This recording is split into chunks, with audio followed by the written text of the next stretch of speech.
আরে তোর বাপকে গিয়ে বল বাড়ির 5 কিলোমিটারের মধ্যে দাঁড়িয়ে আছি, যা করার করায়। আয়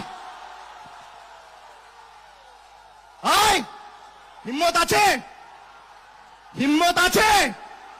এই মেদিনীপুরের মাটিতে, তোমার মাটিতে, তোমার পাড়ায়, তোমার এলাকায় দাঁড়িয়ে তোমায় চ্যালেঞ্জ ছুড়ে দিয়ে যাচ্ছে।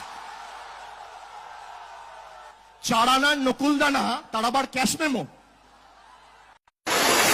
জঙ্গলের জানোয়ারকে চিড়িয়াখানায় আনলে জানোয়ার কখনো ভদ্র হয় না। আর আমরা মেদিনীপুরের লোক, আপনি গায়ের পান্তা খাওয়া লোককে অপমান করবেন। দিদি থেকে দিদিমা হতেন, নন্দীগ্রাম না হলে কোনোদিন মুখ্যমন্ত্রী হতে পারতেন না। আপনার বাকিটা আমি করব, আমি বলে গেলাম।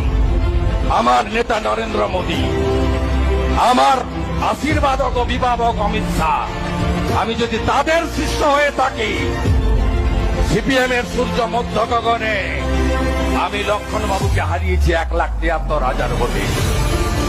মমতা ব্যানার্জি 211 সিট পাচ্ছে, সেদিন আমি তাকে হারিয়েছি 1956 ভোটে।